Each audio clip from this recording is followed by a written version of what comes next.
देखिए आज हम अध्याय नंबर 4 चैप्टर अध्याय नंबर 4 उसमें पढ़ेंगे दो चरों वाले रैखिक समीकरण और असमीकरण। देखिए इसके बारे में चर्चा करते हैं अपन। तो दो चरों वाले रैखिक समीकरण, तो देखिए दो चर क्या होते हैं और रैखिक समीकरण क्या होती है। तो रैखिक समीकरण का मतलब होता है जो अपने पास चर होते हैं उनकी घात 1 होनी चाहिए तथा समीकरण में अपने पास दो चर होने चाहिए। जैसे देखिए अपने पास ax plus B Y plus C बराबर 0, ये अपने पास सामान्य रूप है रैखिक समीकरण का। अब देखिए अपने पास यहाँ पे युग्म की बात करेंगे, इसलिए अपन a1 b1 और c1 लगाएंगे। दूसरी समीकरण लिखेंगे a2x plus b2y plus c2 बराबर 0। देखिए दो समीकरण है अपने पास। अब इसमें रिलेशन किस प्रकार के होते हैं, इनके जो अनुपात दे रखे हैं, अनुपात में रिलेशन निकालना है इनके गुणांकों का। देखो x का गुणांक क्या है, यहाँ पर a1 है, y का गुणांक b1 है, y का यहाँ पे दूसरी समीकरण में b2 है, यहाँ पे x का गुणांक a2 है। तो देखिए इनमें रिलेशन तीन प्रकार के होते हैं। वो किस प्रकार के होते हैं और हल भी तीन ही प्रकार के होते हैं। देखो पहला हल होता है, तो पहला जो इनमें होता है रिलेशन वो होता है a1 upon a2 is not equal to b1 upon b2। ये तो पहला हो गया। दूसरा होता है अपने पास a1 अपॉन a2 बराबर b1 अपॉन b2 बराबर c1 अपॉन c2। तीसरा होता है अपने पास a1 upon a2 equal to b1 upon b2 is not equal to c1 upon c2। तो देखिए तीन रिलेशन होते हैं इनके गुणांकों के। तो मतलब पहले जो अनुपात दे रखा है a1 और a2 का अनुपात b1 और b2 के अनुपात के बराबर नहीं होता। फिर जो दे रखा है a1 अपॉन a2 बराबर होता है b1 अपॉन b2 के और बराबर होता है c1 अपॉन c2। मतलब तीनों ही परस्पर बराबर होते हैं। यहाँ पे a1 अपॉन a2 बराबर होता है b1 अपॉन b2, मतलब दोनों बराबर होते हैं। और लास्ट वाला जो है c1 अपॉन c2 ये बराबर नहीं होता। अगर ऐसा रिलेशन अपने पास मिलता है तो वो उसका हल होता है अपने पास अद्वितीय हल। कौन सा होता है? अद्वितीय हल। अद्वितीय हल का मतलब होता है एक हल। ऐसी दो समीकरण है जिनको हल करने पे कितने हल आए? एक हल आए, वो होता है अद्वितीय। अगर ऐसा रिलेशन अपन को मिल रहा है तो उसका मतलब है अनेक हल है, उसके बहुत सारे हल हैं तो अनेक हल हो जाएंगे। अगर अपने पास ऐसा रिलेशन मिल रहा है तो उसका होता है कोई हल नहीं है, एक भी हल नहीं है, कोई हल नहीं। अब देखिए ये तो अपन इनके अनुपातों से अगर अपन निकालें तो अपन को डायरेक्ट पता चल जाएगा कि अद्वितीय हल है या अनेक हल है या कोई हल नहीं है। अगर अपन इसको जैसे अपने क्वेश्चन आ गया कि निम्न समीकरणों को हल कीजिए, तो हल करने के अपने पास देखिए दो मेथड है। फर्स्ट मेथड है ग्राफी विधि, और सेकंड वाला जो है मेथड वो है अपने पास बीजीय विधि। देखिए अपने पास जो ग्राफी विधि है, तो ग्राफी विधि से अपन अद्वितीय हल वाले क्वेश्चन को कर सकते हैं, इस वाले क्वेश्चन को भी कर सकते हैं जिसके अनेक हल हो ग्राफी विधि से, और जिसके कोई हल नहीं है उसको भी अपन ग्राफी विधि से हल कर सकते हैं।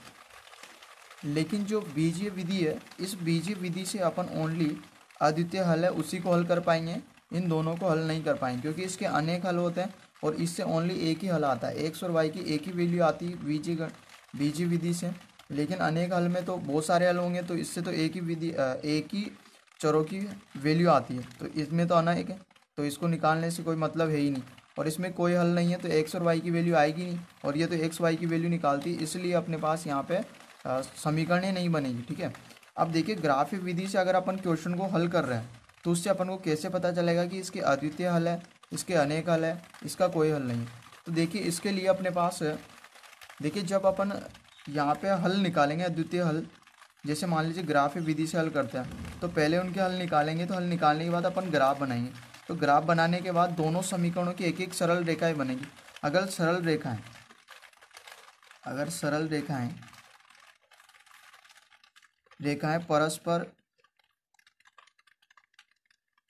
परस्पर एक बिंदु पर प्रतिच्छेद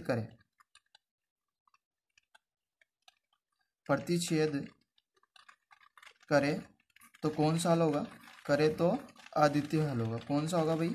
अद्वितीय हल होगा।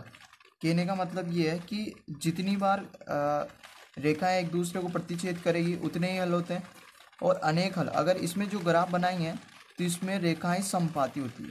क्या होती है रेखाएं? समपाती, समपाती रेखाएं। अब देखिए समपाती रेखाओं का मतलब होता है एक दूसरे के ऊपर अध्यारोपित, एक दूसरे के ऊपर अध्यारोपित। देखिए जैसे फॉर एग्जांपल जैसे ये लाइन जा रही है, ये रेखा जा रही है और दूसरी रेखा पर रेखा भी इसी पे जाएगी, तो अपने पास ये दोनों रेखाएं परस्पर क्या कहलाएगी? समपाती रेखाएं कहलाएगी। तो देखिए यहाँ पर हर बिंदु पर दूसरी रेखा पहली रेखा को प्रतिच्छेद कर रही है, यहाँ पे भी प्रतिच्छेद कर रही है। तो ऐसे अगर अपन देखा जाए तो अनंत बार प्रतिच्छेद कर रही है, इसलिए इसके कितने हल होंगे? अनेक हल होंगे। फिर बात करते हैं अगर अपन ग्राफिक विधि से अगर अपन हल करते हैं इस वाले, अगर ऐसा कुछ समीकरण हो तो उसमें अपन को मिलेगा कि रेखाएं परस्पर क्या होगी? समांतर होगी। क्या होगी भाई? समांतर।